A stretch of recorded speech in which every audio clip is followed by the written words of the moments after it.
Howdy, bourbon fans, and welcome to another episode of Round the Barrel. And today we have a unique episode, flavored whiskeys from Jack Daniels.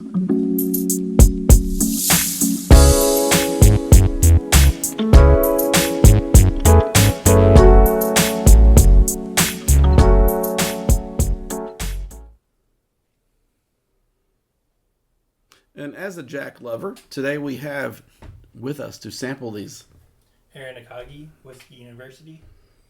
JR with the Whiskey and Rock Podcast.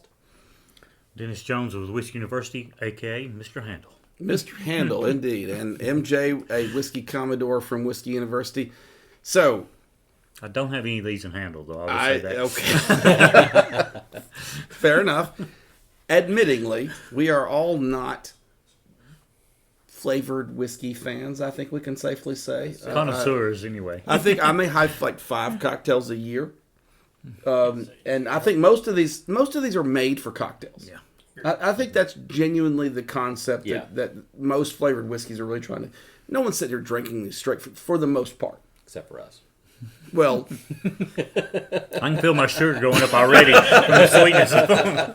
so we are here today to talk to you about Jack Daniel's Honey, Jack Daniel's Fire, the Apple, and the very recently released, and I mean, this video is being shot within like 2 weeks of its release. Yeah. The Blackberry, which is what kicked this up. We had several viewers and people that reach out to me about doing a flavored whiskey class or flavored whiskey video, not class. Well, although we do have a class at Whiskey U on flavored whiskeys, and we have like a couple of moonshine classes that have flavors in them as well. Yeah, and the flavored whiskey class, the first time it was taught, that my is still goodness. at the tops of one of the most fun classes I had. Everybody that took it took it with like their nose turned up to it. I have been at expecting to be Whiskey terrible, U. and it was hilarious. I have been Wow. at Whiskey U for 4+ years, I think, something like that now, about the same time you have.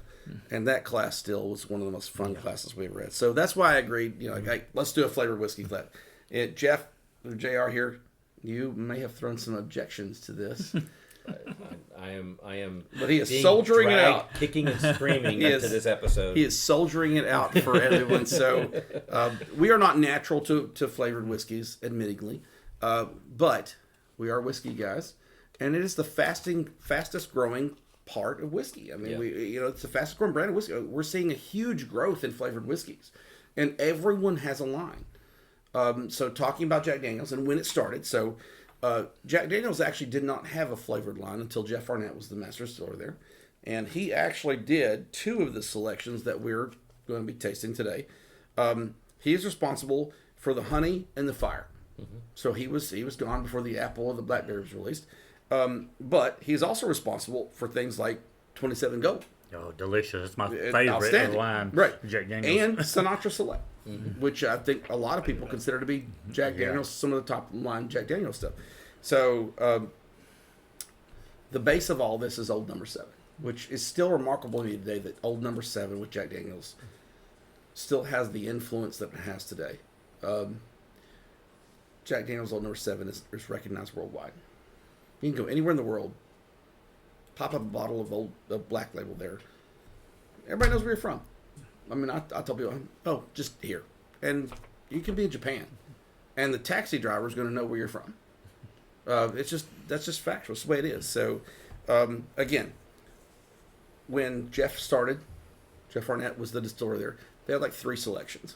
And now, look at what Jack Daniels is doing. There's tons of stuff. The 12, the 14, some of the other stuff, the expressions that are coming out there. They're really becoming a major player, not just in the standard level Jack Daniels Black and the Gentleman and the single barrels, but other things that come along with it. And this comes along with it. So I'm excited to do this video because, again, the flavored class was fun. Yeah. And I have a feeling this is going to be fun too. So today we are going to taste the Jack Daniel's Honey, and we're going to start with that one. That one was the first of the flavored whiskeys released by Jack Daniels. It was released in 2011. And I have a feeling we're going to get honey on this as far as the notes go. You're not getting maple on this? I'm not getting any maple on this at all. So maple is a common note for me, by the way, for those of you that don't know. This will be a fun video if you're watching it to have some pours with us and Yeah, stuff too. Just indeed. enjoy. I mean, if you're out there, enjoy. Pour something with us. And I really think this was meant for cocktails. So what I really want to hear is not just, oh, you're getting honey. Well, I think that's a duh. I'm not. I'm actually getting the maple. Are you getting maple? Oh yeah. To me, this is straight up. So like a this is maple how often I nose drink and- this. And a maple. I haven't maple had this palate. in years. Yeah. So like this is the first time I poured this in, probably since like. I mean, I graduated college well before this was released, so maybe like the second, third time ever. Yeah, this is very mapley to me. Has given kind of like very heavy, very sticky on your Holy tongue. crap! I agree with you. Yeah. I mean, it's honey maple. Yeah. Like this is like so. Do we have cocktails that we would enjoy this with? Like this would. This is really sweet.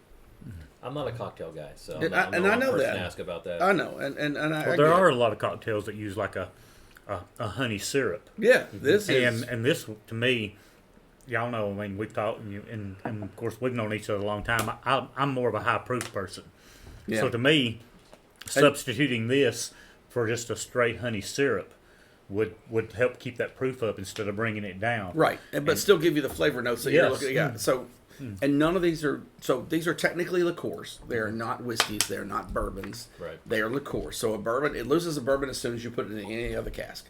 So if it's finished in a honey cask or an apple or whatever, it's gone. Anytime you add something else to bourbon, it's not bourbon. Tennessee whiskey wise, it loses that with the same thing, same notes.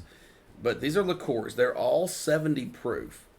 So we're not talking about like high proof stuff here. We're talking about basically flavored stuff that you're looking for cocktails. I mean, and these are great cocktail flavors. So, Yeah, I feel like it'd go really well with some bacon or something. oh yeah, Give it some savor. oh that could go Yeah. good. Like I Mix with could. it. So maybe put this on some bacon as you're frying this. Like Sunday morning you're frying some bacon and just drizzle this over it. I could see that. Yeah, candy bacon. Yeah, that would be good. Yeah. Try that. Let us know. Let us know in the comments how this is, because like if you try any of these suggestions we're going to make today, let us know. I'm dying to know because I haven't actually tried any of them. So except for the one I'm about to introduce, and that is the Tennessee Fire. So when Tennessee Fire first came out, as far as I'm concerned, when we talk about cinnamon whiskey, Coca-Cola and cinnamon whiskey to me are like they're like cogs in a wheel. I just I just think Fireball. yeah, but see, You're an Fireball's- Amarana finish Fireball fan sucks. too. Like I can think of so many cinnamon whiskeys that are so much better than Fireball. Fireball does a great job, and I will tell you, an amazing job of marketing themselves. Oh yeah. Their marketing should be studied by everyone. Yeah. But as far as a product goes, this is better. I have two that I think are like that I've had, and I don't have a lot of flavored stuff. So this is, I think, substantially better than Fireball. And if you mix this with Coke, like 3-to-1, it makes an amazing drink. I think this is great for, and I will say, back in my UT days, this is after that, of course, but like if I'm watching a Tennessee football game, or just college football in general, sitting around, got my kids, got my wife, don't really want to have anything that's going to be that over lubricating, so to speak. Mix this with some Coke, and you can have a nice cocktail-ish thing that is actually quite enjoyable. I think I'd just take the Coke. All right, I so mean, this is like a red hot. it is. This is a It pure is It's a a red red hot. hot candy. Yeah. But you're not going to drink it straight.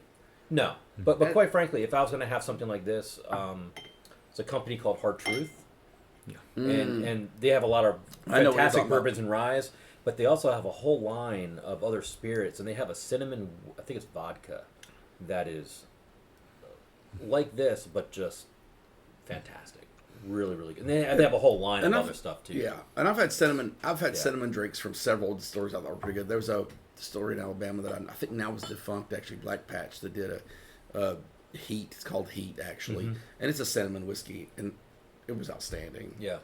I hate I don't think they're with us anymore, but them and I mean, there's But there is so something many about that's good. cinnamon and Oh, the whiskeys yeah. and the bourbon. It's It makes sense. It's a natural marriage. Like I'm gonna there. have to wash Yeah. this glass because I couldn't put anything else in it. What's like I mentioned earlier, you love some good Amarana I do love finished Amberana. whiskeys, and Oh, so you like the cinnamon right there? I yeah, do. so I mean that's a cinnamon. Cinnamon note. Toast Crunch is still my favorite So- cereal. oh, Like, oh. Sometimes with I'm these 48, flavored that's my whiskeys, favorite cereal.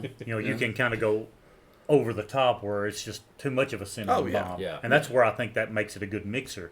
And then you look at some of the stuff that's Amarana, if they do it right, and of course, some of them have left it in too long.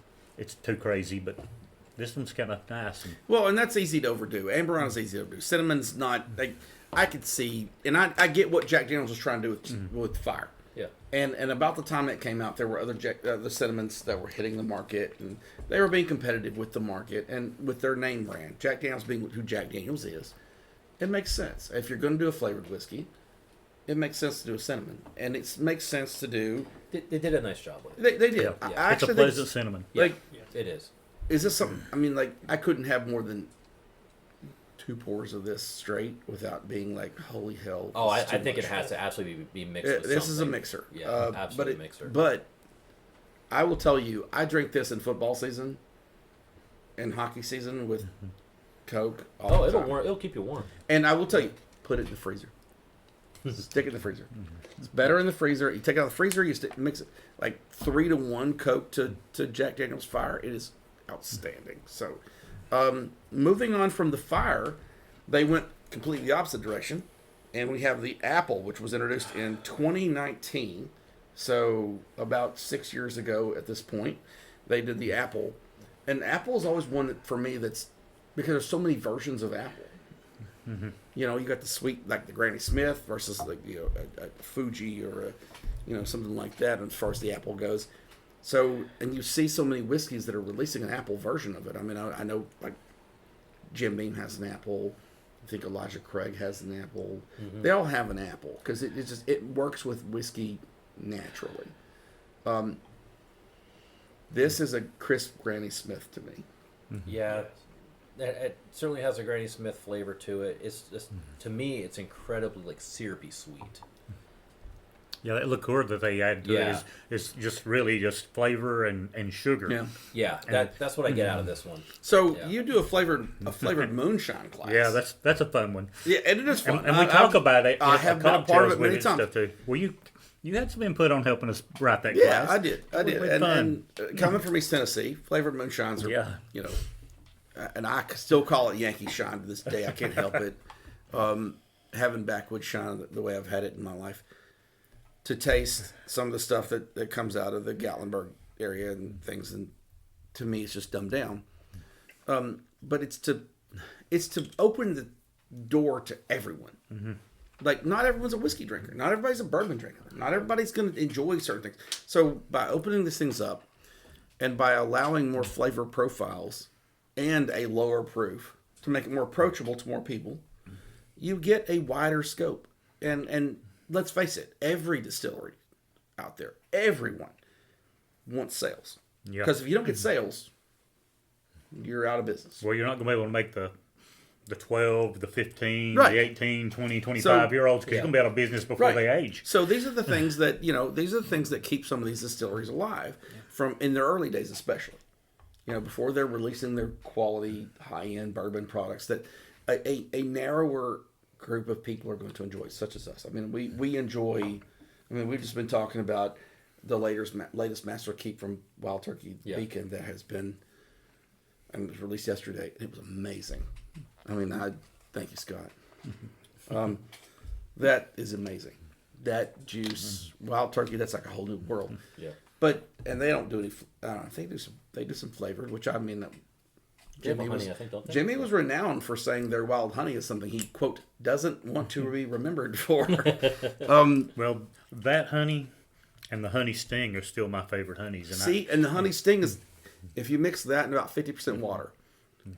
And I know he Then it's doesn't want to good. be remembered for it, but to me, it's if you're going to go along this kind of line of But- flavored stuff, he did it right. See, but that's the thing with flavors, though. I think flavored whiskey opens up the door to so many more people that wouldn't try it otherwise. And that's why we're doing this. gateway, yeah. Right. And that's why we're doing this today. And cocktails can be too, Yeah. and that's Yeah. where these kind of work in at. Yeah. So the latest release from Jack Daniels is Blackberry. Oh, yeah. So they just released Blackberry literally within the last 2 weeks of when we're shooting this video. And I picked up a couple of these so that we could sample this today. And I'm actually really interested because I think Blackberry's a tough one. I'm And excited. before we talk about Blackberry, I can see the excitement just bubbling out of you. But before we talk about that, we have a much more elongated interest in topic in Whiskey and Rocks, and I am always interested in what Whiskey and Rocks is doing, because that's, for those of you that don't know, that's a podcast that JR here and his co-host D-Rock do, and it is amazing. We do some good stuff. They do some good stuff. I get to enjoy it. I'm sitting here doing stuff with insurance and real estate, and I'm in my office, and I get to listen to you guys talk about things that are awesome. And you guys have had some very interesting videos lately, actually. Huge variation in what they get to do. They're interested in music and whiskey, and obviously lately the Southwest or the Southern Whiskey Society Festival has been a big thing, because I know Tiny was on there with one. Yep. And then you guys have had some things with some other guys. But talk about a little bit what you guys got on the horizon. So, we're actually doing some flavored whiskey episodes as well. Oh, all right.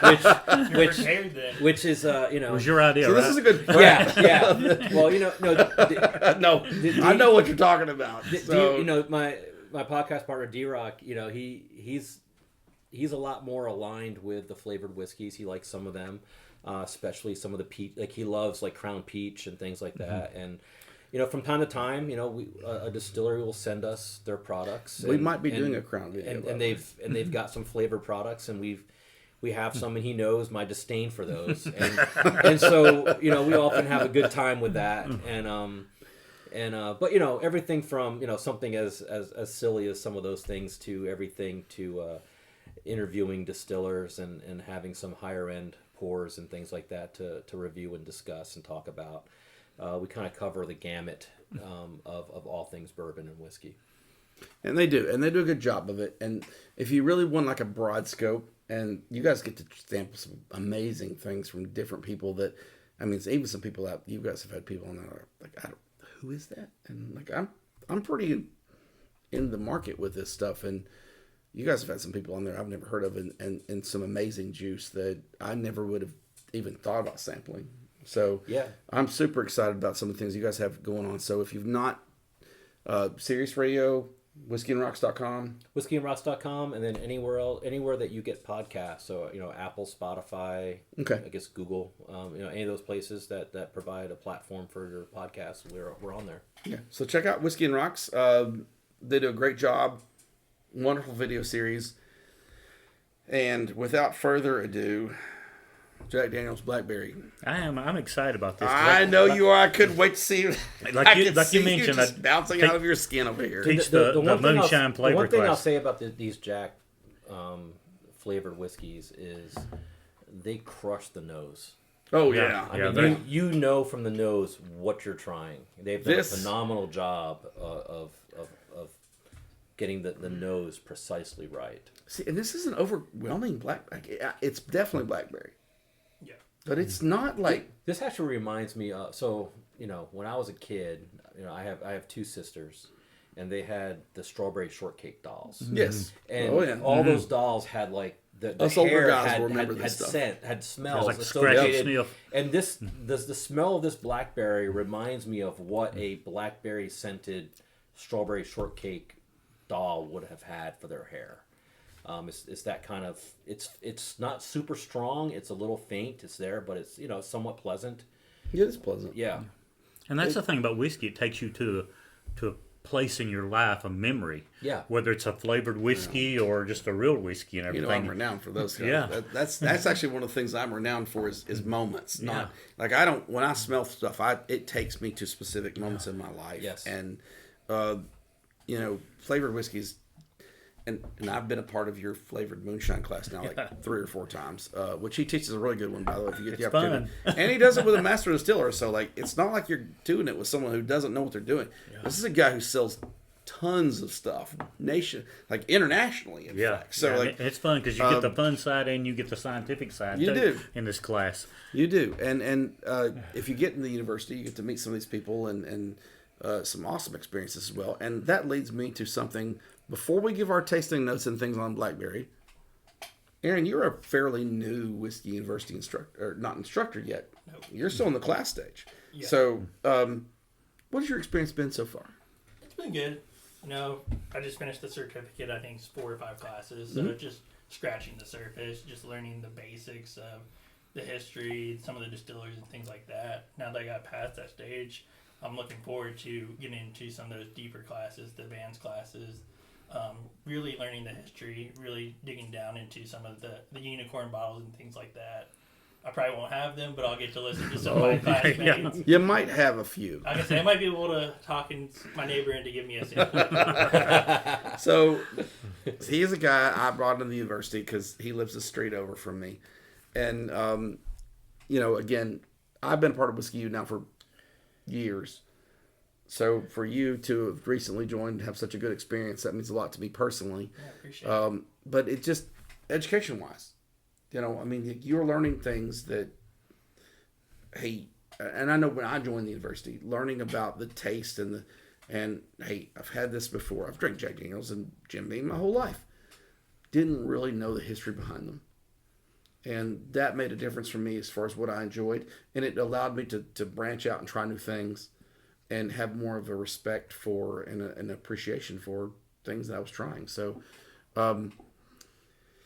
appreciation might be a harsh word for you, but I'm dying to know, especially you, because you guys are new and you're not new, but you love flavored stuff. It's just. That's the reason I had you on. I had to have you on this video. It takes me out of that. You know how serious I am all the time. Anyway. Oh shit! That's the fun side of this thing to me, and to me, a lot of people judge like moonshines and stuff off of apple pie. Everybody's like, "Oh, this good apple pie."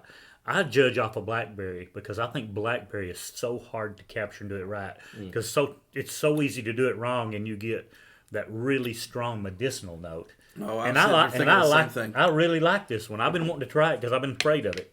It reminds me of the it was the Granddaddy Mims that we got in the whiskey. And that's a really good North Carolina stuff, right? North Georgia, right on the line, and it's a high proof. And a lot of times you kind of lose stuff on the higher proof moonshines on the flavor, and it blew me away. And this has blown me away because I was really expecting to get that medicinal note and stuff from it. And see, I get that. So I may have to. I get the medicinal note. I have to steal this from you. I don't get the medicinal note. I'll say out of the 4 pours that we've had today, this is by far the most concentrated. I mean, the finish on it. It's I had my sip probably about 2-3 minutes ago. It's still going. I'm trying to figure out how to wash it out of my mouth, but.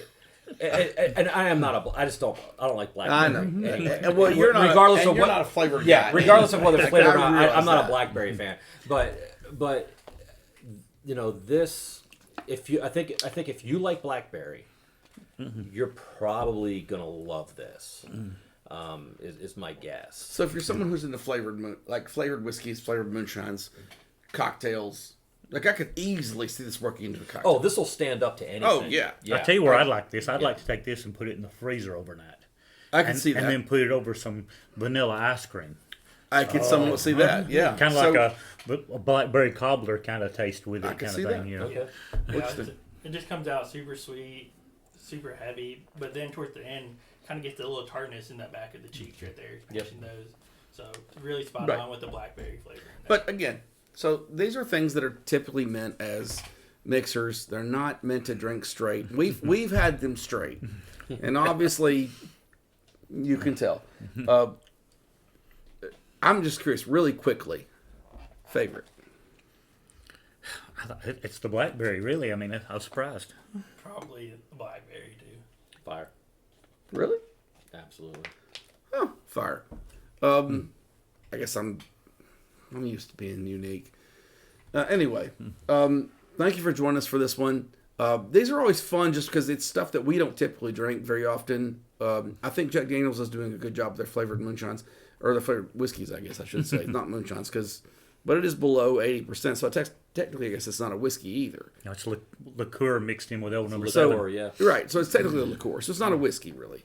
They're meant to be mixers, and I'm really curious. I would love to hear in the comments section what some of you guys are mixing this stuff with. What do you get as far as like, hey, I'm mixing this with X and Y, and I'm getting Like, I'd love to hear that, because those are the things that I think really broaden the scope for a lot of people who are new to whiskey, new to bourbons, new to etc. And it's kind of a gateway whiskey, if you will. I mean, it's not a whiskey, but again, liqueur into whiskeys and bourbons, and makes other things more approachable as you taste them down the line. Yeah. So, for those of you out there, thank you for joining us. Leave us in your comments what you guys are mixing this with and what you're getting. I would love to hear that. Thank you for the comments. Like, subscribe, join the university. Look into the university at whiskeyunov.com. If you have any questions, reach out to us in the comments section. We'll gladly answer them. And again, thank you for joining us. Hope you enjoyed this video.